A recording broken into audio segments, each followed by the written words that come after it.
সংগ্রামী সাথীগণ, আপনারা জানেন ঐতিহাসিক ছাত্র জনতার গণবিপ্লবের মাধ্যমে এই বাংলাদেশ থেকে ফ্যাসিস্ট স্বৈর শাসক শেখ হাসিনা সরকার পলায়ন করেছে। আলহামদুলিল্লাহ, সেই আন্দোলনে আমাদের পীর সাহেব চরমনাইয়ের নেতৃত্বে আমরা বলিষ্ঠ ভূমিকা পালন করেছি। সুতরাং এই স্বৈর শাসকের পলায়নের মাধ্যমে আমরা প্রাথমিক অবস্থায় বিজয় লাভ করেছি, কিন্তু আমাদের মনে রাখতে হবে এই বিজয় আমাদের চূড়ান্ত বিজয় নয়, আমাদের চূড়ান্ত বিজয় এখনো বাকি রয়ে গেছে। মুহতারাম হাজিরিন, আপনারা জানেন উহুদের ময়দানে মুসলমানদের প্রাথমিক বিজয় আসার পরে মুসলমান সাহাবায়ে কেরাম তাদের একটি শুধুমাত্র ভুলের কারণে সেই মুসলমানদের বিজয় কিন্তু পরাজয়ে রূপান্তরিত হয়েছিল।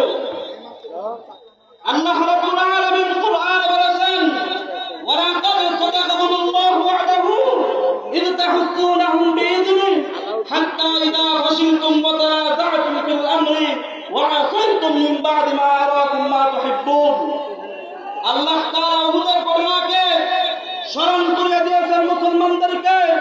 আল্লাহ বলেন, হে মুসলমান সম্প্রদায়, তোমরা আমার উপর আঙ্গুল তোলার কোনো সুযোগ নাই, কারণ তোমরা যখন আমার কথা মতে আবু জাহেলের গোষ্ঠীকে কুচকাটা করতেছিলে তখন আল্লাহ রাব্বুল আলামিন আমার ওয়াদা অনুযায়ী তোমাদেরকে সাহায্য করেছিলাম। কিন্তু তোমরা যখন বিনা হয়ে গেলে, তোমরা যখন পিছপা হয়ে গেলে, উহুদের ময়দান থেকে তোমরা যখন বিজয়ের স্বাদ আস্বাদন করার জন্য আমার হুকুমের তোয়াক্কা করলে না, তখন কিন্তু আমি আল্লাহ আমার সাহায্যের দরজা বন্ধ করে দিয়েছিলাম। ফলাফল কি দাঁড়ালো? সেই ময়দানের 70 জন সাহাবা শহীদ হয়েছিল, মুসলমানদের বিজয়টা পরাজয়ে রূপান্তরিত হয়েছিল। সুতরাং আজকে আমি বলতে চাই, প্রাথমিক অবস্থায় আমরা বিজয় লাভ করেছি, কিন্তু এই বিজয় আমাদের চূড়ান্ত বিজয় নয়। আমাদের চূড়ান্ত বিজয় হবে আল্লাহর জমিনে আল্লাহর খেলাফত প্রতিষ্ঠা করার মাধ্যমে। সুতরাং ইসলামী আন্দোলনের প্রত্যেকটা কর্মীকে আজকে এই ময়দান থেকে শপথ নিয়ে বের হতে হবে।